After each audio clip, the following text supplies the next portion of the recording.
o próprio presidente Trump ressalvou que as posições diferem, né, em alguns aspectos. Esse é um deles. O Brasil ainda encara como uma hipótese remota, né, ainda não cogita disso, na questão da intervenção militar, mas você tem toda a razão. Todas as hipóteses, e aí é da parte dos Estados Unidos, devem ficar sobre a mesa, porque é isso que tem impedido mais violência do governo Maduro. Exatamente. Não tem dúvida, ele não prendeu o Guaidó por isso. Ele ainda não acionou as milícias que somam, calculam em mais de 200 mil homens armados, como os soldados das Forças Armadas. E que estão a serviço do governo. É uma milícia particular do Maduro. Eles só não estão agindo com mais violência ainda porque eles temem essa ameaça que nem é tão velada assim dos Estados Unidos. Acho que todas as hipóteses têm de ficar na mesa. Embora eu prefira, claro, com todos nós aí, a pressão diplomática, a pressão econômica, todo tipo de pressão que pode forçar o Maduro à renúncia sem mais derramamento de sangue. Mas a conversa mostra que eles estão bem afinados, né? Que um entende a posição do outro na questão da Venezuela. E acho também que esse começo de conversa sobre o ingresso do Brasil na OCDE é muito bom. Sempre demora, não é um negócio resolvido de uma visita, não. É da mesma forma que o fim do embargo da carne brasileira também demanda exames, investigações aí, no melhor sentido, por parte dos fiscais americanos, mas é um bom começo. Esse entendimento pessoal costuma resultar em medidas positivas aí para o Brasil. O Lula ignorou solenemente esses artigos da Constituição no caso de Honduras, né? Porque ele usou um território brasileiro em Tegucigalpa, que era a embaixada, e permitiu que ela fosse transformada na pensão do Zelaya, aquele que tinha um chapéu sem cérebro embaixo, que ele tinha sido deposto constitucionalmente, pela Assembleia, pela Corte Suprema E ficou muito tempo lá. Não é? Ficou um tempão lá, quer dizer, o Brasil interferiu sim, a mando do Hugo Chávez, que era o patrão do Lula. O Lula ignorou isso aí, tá aí. O Bolsonaro, que é o tremendo ditador, né? Tá respeitando a Constituição que o Lula tratou a pontapés. Eu queria saudar a homenagem e endossar, né? Claro, a homenagem ao Pelé.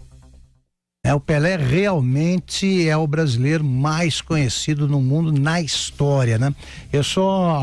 Para quem não sabe, eu queria lembrar que o Pelé foi ministro do esporte do presidente Fernando Henrique Cardoso, e o Fernando Henrique conta para quem quiser ouvir que ele levava o Pelé nas viagens porque ele conseguia todo tipo de encontro que para ele, presidente, era complicado marcar. Então ele falava, eu falava que eu ia levar o Pelé, não tinha quem não me recebesse. É isso, e o Pelé continua a ajudar a imagem do Brasil e até o trabalho dos presidentes. Bolsonaro deu a camisa do Pelé, do Trump, e o Trump entendeu a dimensão da homenagem. Olha, e é blefe, né? É blefe. Eu acho que o Supremo, se tentar essa colisão frontal, ele vai oferecer uma prova de que definitivamente perdeu o juízo, né? São juízes, e uma das qualidades, né, indispensáveis, um dos traços de comportamento, digamos assim, fundamentais para o exercício do cargo de juiz, das funções de juiz, é o equilíbrio. Como ameaçar assim? Eles têm provas de que é o presidente Bolsonaro que está estimulando esses ataques. Eles têm sido atacados na internet, por redes sociais, pelo que fazem. Não são todos os ministros que são atacados. Os ministros que insistem em obstruir o avanço das operações anticorrupção, sobretudo da Lava Jato. Os ministros que insistem em rediscutir de meia em meia hora a questão do começo do cumprimento da pena depois da condenação em segundo grau. Os ministros que insistem em libertar todos os culpados sistematicamente, né? Usando a usina de habeas corpus que funciona nos subterrâneos do Supremo. Esses é que esgotaram a paciência do brasileiro, que vai descobrindo que eles são homens comuns. Por que nós três aqui podemos ser investigados pela Receita Federal e os ministros do Supremo não? E se eles cometeram uma irregularidade, por que eles não vão pagar por ela se a gente pagaria, se fosse um de nós o envolvido, né, nessa prática de irregularidade? Eles têm de entender de uma vez por todas que o brasileiro está menos menino ao contemplar o time da toga. Eles estão entendendo que são funcionários públicos e têm de cumprir o seu dever. O que eles vão fazer contra o governo? Inventar coisas. O que eles vão fazer contra quem critica decisões do Supremo? Vão mandar prender? Vão inventar acusações? Não. Se houve, como registrou o Felipe muito bem, se houver qualquer crime no que escrevem sobre eles, pois que recorram à justiça. Eles são a cúpula da justiça e eles vão querer fazer o quê? Vão se tornar justiceiros, os ministros, inventando, se apegando a métodos ilegais para punir os adversários. Quer dizer, o Supremo está precisando de mais calma, de mais juízo e de mais reflexão. Pelo menos os 6 jucás ali que aprovaram aquele absurdo, né, numa das sessões. Então eu sei que contra a Lava Jato. Então é o seguinte, sosseguem, porque ninguém tem medo de vocês, não. Repito, não tem nada de Vossa Excelência, vocês não inspiram medo e vocês só podem fazer alguma coisa ser baseados na lei, se não, pagarão por isso, como qualquer fora da lei. Vai ter que funcionar. Agora, você sabe o que me impressionou? O Zé vai falar com mais autoridade aí, porque conhece a turma de perto. Eu não conheço todos tão bem, mas eu fiquei impressionado aí com a abrangência do elenco, né, de senadores aí que assinaram esse pedido de CPI. Você tem de vários partidos, de históricos diferentes, origens partidárias diferentes, tendências ideológicas diferentes. Quer dizer, a coisa não tá boa pro Supremo, porque quando e para o judiciário aí, de modo geral, sobretudo pro Supremo, porque quando os senadores se animam a assinar um documento desses, é porque eles não estão com medo não do STF e provavelmente sabem o suficiente aí para não ter medo, né? É interessante essa lista, sim. Acho que voto com o relator Felipe Moura Brasil. Se nós dissemos porque não nos entusiasmávamos com a criação dessa CPI, mas se sair, que faça o seu trabalho com rigor e competência. Você protege com aquela tarja, né, nos olhos, se você publica a foto, tarja essa que não é usada para preservar a intimidade dos mortos. Isso é que me chocava no caso Champinha, famoso, que esse para mim é o caso mais exemplar que pode haver aí para os legisladores aqui brasileiros. Esse Champinha, há alguns anos, ele sequestrou com um comparsa, depois outros 2 se juntaram ao grupo, formaram um grupo. Ele sequestrou um casal de namorados que acampava aqui no Embu, perto de São Paulo, matou o garoto que tinha 17 anos, se não me engano, o sobrenome era Café. O nome da menina era Liana. Ela foi torturada por ele, estuprada por ele e por amigos durante 4 dias, ao fim dos quais ele a assassinou também. Esse Champinha continua preso porque ele é um psicopata tipo exportação. É um cara que, se voltar para a rua amanhã, ele estará matando alguém. Só que essa prisão, a rigor, é fora da lei. Ele não poderia continuar preso porque venceram esses prazos aqui que o Felipe mencionou. Olha a hipocrisia dos nossos legisladores. Essa legislação sobre os menores tem que mudar rapidamente. Não há poucos países são tão civilizados quanto a Inglaterra, certo? Aquele caso que tem uma filmagem perturbadora, né, angustiante, que mostra 2 garotos levando um menino pelas mãos e eles vão matar. Esses garotos foram condenados pela justiça inglesa. Quando chegaram à idade adulta, cumpriram pena como adultos, estão presos até hoje. Isso sim é tratar assassino como se deve. No Brasil, você nem prende, apreende o menor infrator, que agora é adolescente em conflito com a lei. Isso é cobrado em concursos públicos, defensoria, promotoria. Esse que atirou com o revólver, o outro que deu o menino, o rapaz de 17 anos que fez o que fez em Suzano. Ele morreu, né? Mas se tivesse se estivesse vivo, deveria ser tratado como um adolescente em conflito com a lei. Eu queria que os filhos dos legisladores vivessem esse tipo de problema que viveram os meninos de Suzano, para saber do que ele chamaria o assassino. Felipe, cada vez que eu vejo uma campanha dessas, né, eles reincidem, né, nessa mesma conversa fiada aí do Lula livre, a cada vez que surge um caso incriminando o Lula mais ainda e mostrando que ele não tem nada do preso político. Ele é ladrão mesmo, mas um ladrão compulsivo. Agora foi a delação do Palocci, quer dizer, vem a delação do Palocci dizendo que o Lula se meteu até com avião, helicóptero, tudo que voa. Submarino. Palocci relatou, foi o título do nosso vídeo de ontem no YouTube, ficou: Palocci relata propina em terra, céu e mar. Pronto, é isso aí, quer dizer, ele não deixa nada livre e vem os caras com o Lula livre.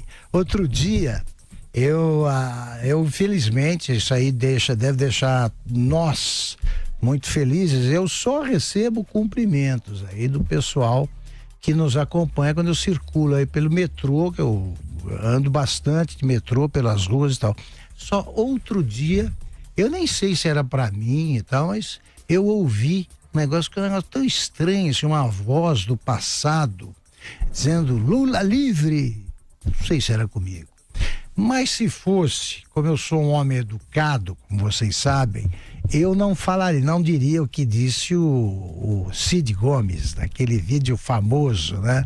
Lula tá preso, babaca, porque se ele fala Lula livre, essa voz aí falou, disse Lula livre, sabe que tá preso. Bom, eu só diria o seguinte, é preciso ter paciência, porque daqui a pouco ele tá preso, ele tá solto. Mais uns 10 anos, ele tá bem lá, eu procuraria consolar os inconsoláveis. Eu diria que ele aprendeu a rezar, ele aprendeu a ler e tal. Deixa lá, esqueçam, tentem encontrar algum tipo de líder que possa fazer alguma coisa para que o país não continue, o partido não continue tão indigente de líder, em matéria de líderes também, porque está dando pena do PT. Vocês viram o argumento do Lula para manter a Gleisi, né? Vai botar quem no lugar? Ela foi bem votada, ela teve 200 mil votos como deputada federal, porque não se candidatou à reeleição para o Senado por saber que não conseguiria. Então ele consegue chamar de boa de voto até uma companheira, como ele diz, que preferiu ser rebaixada de grupo, né? Saiu do grupo A, do grupo especial, foi lá para a 2ª divisão para continuar com imunidades parlamentares e foro especial. É esse o partido, é a isso que leva essa lenga-lenga aí de Lula livre. E eles não têm o menor compromisso com a coerência, né? Com a coerência do próprio discurso. Eles saúdam, festejam o Lula como o grande intuitivo da praça, né? Lula adivinha tudo, Lula é um tremendo político, Lula tal. Que nada! O maior intuitivo que eu conheço, a maior intuição da história, segundo o PT, é lá do Sérgio Moro. Porque quando o Lula dizia que o Bolsonaro era nada, que não tinha a menor chance, quando todas as pesquisas diziam que qualquer candidato derrotaria o Bolsonaro no 2º turno, o nosso Sérgio Moro condenou o Lula para ser ministro da Justiça do Bolsonaro no raciocínio desses sem cabeça que dirigem o PT e que vão fazer outra campanha aí destinada ao fracasso.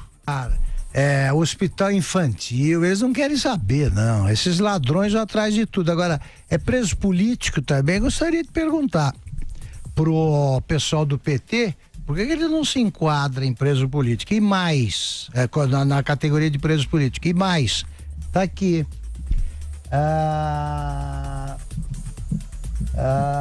Que ele desviou parte dos recursos, ele usou em campanhas eleitorais, quer dizer, mais um que vai para a Justiça Eleitoral, é isso, quer dizer, com os crimes conexos vão junto. Vai ser julgado pela Justiça Eleitoral, que até agora não prendeu ninguém na história.